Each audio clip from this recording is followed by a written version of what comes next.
आज गोवर्धन पूजन है और अंकुट महोत्सव का भी दिन है। आज श्री कृष्ण की पूजा करने का बहुत ही अच्छा दिन है। गोवर्धन पूजन का महत्व क्या है? आज गोवर्धन पूजन साक्षात श्री कृष्ण का ही पूजन है।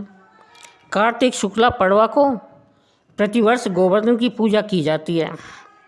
गोवर्धन पूजा में वैसे तो 56 प्रकार के भोगों का विधान है, फिर भी हमारे पास में जो कुछ है हमको उसी का भोग लगाकर और प्रसाद बांटना चाहिए। आज जहाँ भी कथा भागवत होती है वहाँ पर भी गोवर्धन के दिन गोवर्धन की पूजा की जाती है और 56 प्रकार के भोग लगाए जाते हैं। फिर उस प्रसाद को सबको बांटा जाता है। इसके साथ ही जिसके घर में गाय है वे लोग घर में गाय का गोबर का चौका देकर और गाय के गोबर से गोवर्धन बनाते हैं। फिर उसमें ओंगा की डाल लगाकर, गन्ना लगाकर और अपनी अपनी परंपरा के अनुसार पूजा जाता है। जो आज गोवर्धन पूजते हैं उन पर भगवान कृष्ण की कृपा बरसती है।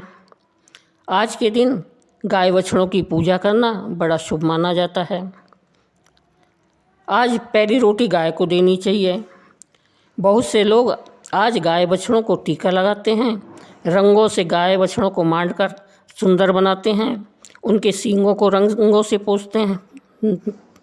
आज के दिन गौशाला में जाकर गाय बछड़ों को कुछ भी खिलाना चाहिए, जिससे श्री कृष्ण भगवान की बहुत ही कृपा बरसती है। इसके पीछे एक कथा है। एक दिन भगवान कृष्ण ने गोकुल में देखा कि पूरे ब्रज में तरह तरह के मिष्ठान और पकवान बनाए जा रहे हैं। तो श्री कृष्ण के पूछने पर पता चला कि देवराज इंद्र की पूजा के लिए तैयारी हो रही है। कृष्ण भगवान ने पूछा कि इससे क्या होगा।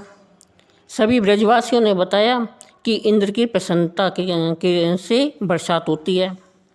तो यह सुनकर भगवान कृष्ण ने कहा कि उस देवता की पूजा करनी चाहिए जो प्रत्यक्ष आकर और पूजन सामग्री को स्वीकार कर ले। इंद्र में क्या शक्ति है जो वो पानी बरसा कर हमारी सहायता करेगा? उससे तो शक्तिशाली है सुंदर गोवर्धन पर्वत है और यही वर्षा का मूल कारण है। हमको गोवर्धन की पूजा करनी चाहिए। तो भगवान श्री कृष्ण की बात मानकर सभी ब्रजवासियों ने कृष्ण से पूछा कि इंद्र जी तो हमें सारी पीड़ा को समाप्त कर देते हैं और चौमासे के सुंदर दिन आते हैं, मगर गोवर्धन पूजा से क्या लाभ होगा? तो श्री कृष्ण भगवान जी बोले कि गोवर्धन की प्रशंसा करते हुए कि गोपिकों की आजीविका का एकमात्र सहारा यह गोवर्धन पर्वत ही है। भगवान की बात सुनकर समस्त ब्रजमंडल बहुत ही खुश हुआ, कृष्ण भगवान से बहुत प्रभावित हुआ तथा घर जाकर विभिन्न प्रकार के मिष्ठान और पकवान बनाए। वे पर्वत के तले में कृष्ण द्वारा बताई विधि से गोवर्धन को भोग लगाकर और पूजा की। भगवान की कृपा से ब्रजवासियों को द्वारा अर्पित समस्त पूजन सामग्री को गिरिराज भगवान ने स्वीकार करते हुए खूब आशीर्वाद दिया। उसी दिन से कृष्ण भगवान का नाम गिरिराज पड़ गया। सभी ब्रजवासी अपना पूजन सफल समझकर प्रसन्न हो रहे थे। तभी नारद इंद्र महोत्सव देखने की इच्छा से ब्रज में आ गए और नारद के पूछने पर ब्रज नागरिकों ने बताया कि श्री कृष्ण की आज्ञा से इस वर्ष इंद्र महोत्सव के स्थान पर गोवर्धन महोत्सव की मनाया जा रहा है और गोवर्धन की पूजा की जा रही है।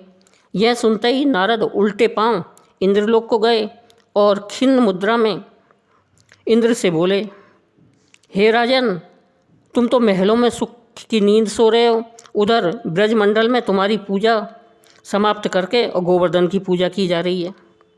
इससे इंद्र ने रुष्ट होकर मेघों को आज्ञा दी कि वे गोकुल में जाकर बहुत तेज मूसलाधार वर्षा से पूरा गांव को तहस नहस कर दे।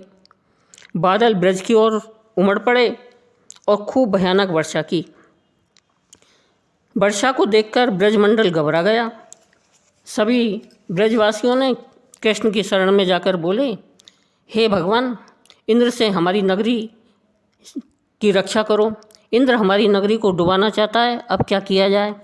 श्री कृष्ण ने सांत्वना देते हुए कहा कि तुम लोग गौओं सहित गोवर्धन की शरण में चलो, वही तुम्हारी रक्षा करेगा।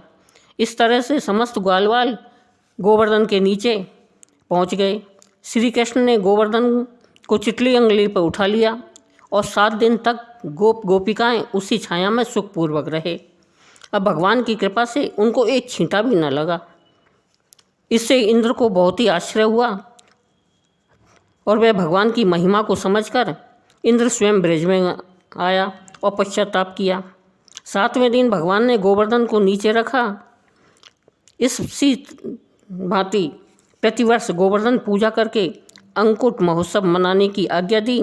तभी से उत्सव अंकुट के नाम से मनाया जाने लगा और सभी अपने अपने घरों में गोवर्धन बनाकर और पूजा करते हैं।